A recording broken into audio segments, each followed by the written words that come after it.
کیونکہ آج قربانی کا دن بھی ہے اور آپ دیکھ رہے ہیں ہر طرف تازہ خون، لیکن وہ وقت بھی یاد کریں جب صحابہ کو حضور نے آواز دی کہ میرے صحابہ چلیں، تو قرآن کہتا ہے ٹوٹی ہوئی پنڈلیوں کے ساتھ انہوں نے کہا لبیک و سعدیک یا رسول اللہ، لبیک و سعدیک یا رسول اللہ۔ زخموں پر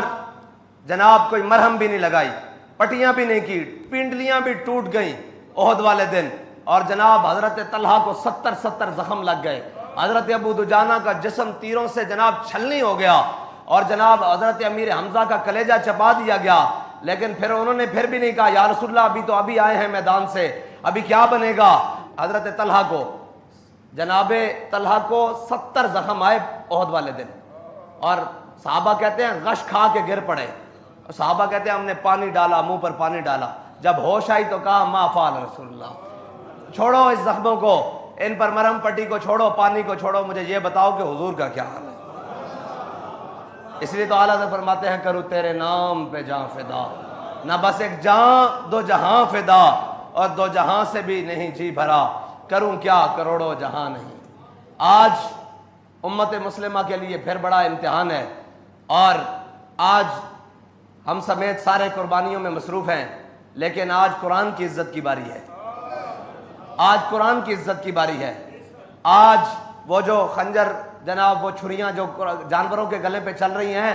یہ کفر کے گلے پہ چلنی چاہیے، اس کو کافر کے گلے پر جس کے قرآن کے بارے میں نیت خراب ہے، لیکن وہ معزز تھے زمانے میں مسلمان ہو کر، اور ہم خار ہوئے تارک قرآن ہو کر۔ تارک قرآن ہونے کا معنی یہ نہیں ہے کہ قرآن چھوڑ دیا، قرآن تو ہم نے چھوڑ ہی دیا، اس کے تو احکامات چھوڑ ہی دیے، اب تو اس کی عزت کی باری آئی ہے تو بولنے کے لیے تیار نہیں۔ میں نے تو اس وقت بھی کہا تھا، لوگ کہتے تھے مبارکبادیں دو، میں نے کہا ہماری مبارکباد ادھار ہے، اب ادھار دو ہو گئے ہیں، آؤ قرآن کی عزت کے لیے۔ ایسے نہیں بنے گی بات، یہ تو آئے روز کفر اٹھ کے کبھی میرے آقا و مولا صلی اللہ علیہ وسلم کے بارے میں، کبھی قرآن کے بارے میں، کبھی مقدسات اسلام کے بارے میں یہ بات کرتا رہے گا۔ اس کا ناطقہ، اس کا کفر کا ناطقہ، اور ان سب کو یہ بتانا پڑے گا کہ یہ امت مسلمہ لاوارث نہیں ہے، اور یہ قرآن جس کو اللہ تعالیٰ نے لا ریب بھیجا ہے دنیا میں، انا نحن نزلنا الذکر وانا لہ لحافظون، اس کا معنی یہ بھی ہے کہ میرے بندے، قرآن نے بار بار کہا ہے کیا ہے میرے بندوں، تو اس سے مراد یہ ہے کہ جب اللہ حفاظت کرائے گا تو وہ اپنے بندوں سے ہی کرائے گا نا،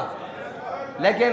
پختہ افکار ڈھونڈنے کوئی جائے کہاں، اس زمانے کی ہوا ہر شے کو رکھتی ہے خام، اور بدل کے رکھ دیا ہے ساری باتیں، لیکن انشاءاللہ قرآن کی حفاظت کے لیے، حضور سید عالم صلی اللہ علیہ وسلم کی ناموس کے لیے انشاءاللہ یہ دن گزرتے ہیں، پھر ان کو بتائیں گے کہ کیسے قرآن کی حفاظت کرتے ہیں۔ اور اس لیے کہ تم ڈالر مانگنے جاتے ہو، تم نے کبھی قرآن کی عزت کی بات ہی نہیں کی، تمہیں اپنی عزتیں پیاری ہیں۔ آؤ آج بھی کھڑے ہو کر ان لعنتیوں کو، مردودوں کو بتاؤ، ان جن شیطانوں کے اندر یہ خباثت اور کمینگی بھری ہوئی ہے قرآن کے بارے میں، وہ ان کو ڈر کیا ہے قرآن سے۔ الحذر آئین پیغمبر سے 100 بار الحذر، انہیں پتا ہے کہ اگر قرآن کے اوپر مسلمان چل پڑے تو پھر دنیا میں کسی قوم کی اور جگہ نہیں ہے، وہ قرآن کے اس لیے خلاف ہیں۔ یہ تو خام خیالی بھی چھوٹا لفظ ہے، وہ الٹے بھی ہو جائیں، قرآن تو ہمارے چھوٹے چھوٹے بچوں کے سینوں میں بھی بستا ہے۔ اے تبیر انتر ہی نہ مکڑے قرآن جلان ناڑ، انتر نہیں مکڑے، اور اس طرح تو بیر نہیں ختم ہونے۔ انشاءاللہ قرآن کی حفاظت کے لیے اب صلاح الدین ایوبی کی کوئی غلام کی ضرورت ہے،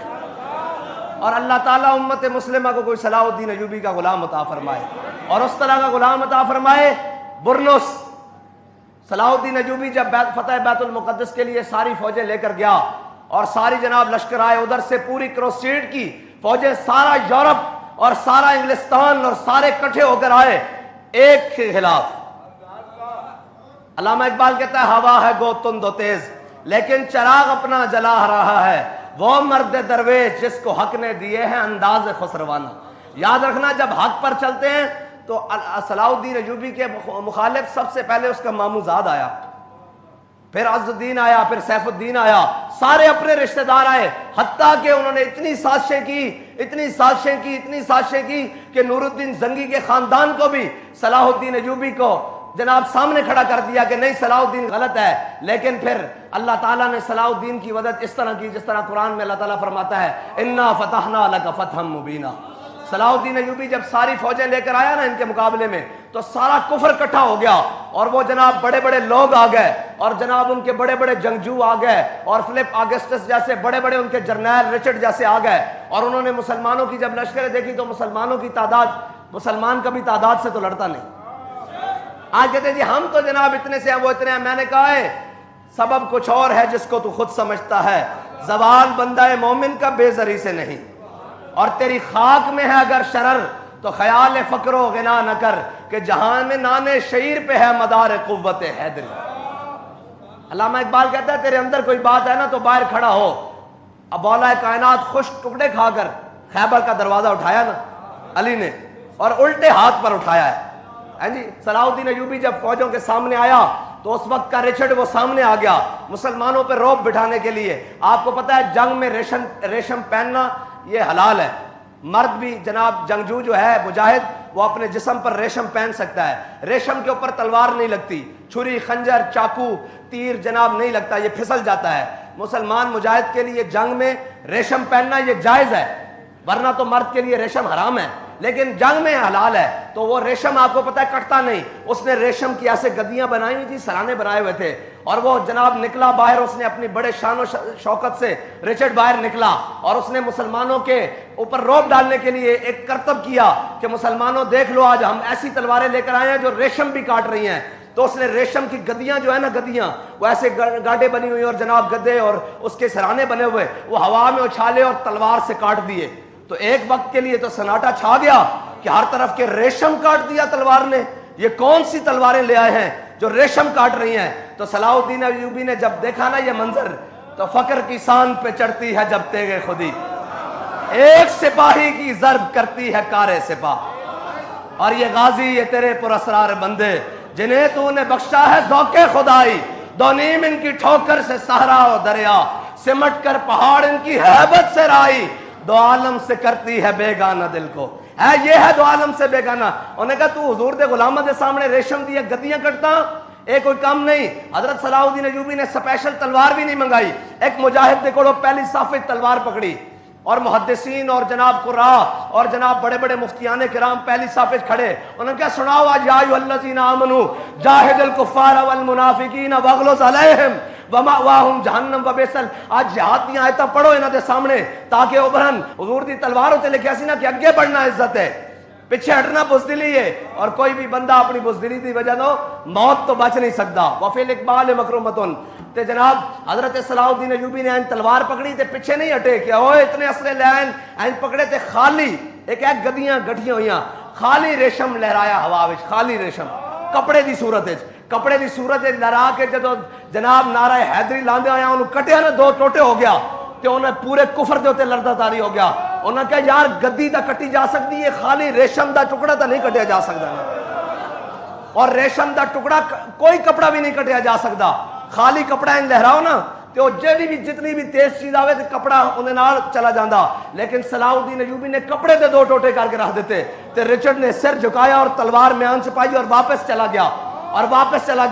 پھر صلاح الدین ایوبی جدو لڑنا شروع ہوا ہتین دے مقام تے انہاں دے نال، تے صلاح الدین ایوبی دے مسلمان ہمیشہ جن کے ہاتھوں میں حق کے علم ہوتے ہیں تعداد میں ہمیشہ وہ کم ہوتے ہیں۔ ہاں حق دے نال تھوڑے ہی بندے کھلوندے ہیں، لیکن جتنے کھلوندے ہیں پھر حسین دے وارث ہوندے اے کہندے سن نا، کہندے جی او بندہ 2000 ہے، میں کہا تسی کربلا ہوندے نا تو تسی یہی کہنا سی بندہ 72 ہے، اینجی رپورٹر دیتیاں سن نا،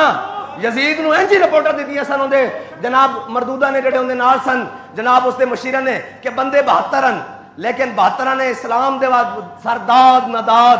دست در دست یزید حقا کے بنا لا الہ است حسین شاست حسین۔ جتیا کون ہے پھر؟ حسین جتیا کہ نہیں؟ ہزاروں دا لشکر ہار گیا، حسین قیامت تک بلکہ ابد الاباد تک ہاں جی حسین جت گیا۔ اے مانا نہیں رکھتا کہ گنتیاں تسی یزید نال ہوندے اس دور سے تسی کہنا سی بندے 72 ہیں، ہن بھی کہندے بندہ 2000 ہے، میں کہ جتنے بھی ہو یہ حق نال آ۔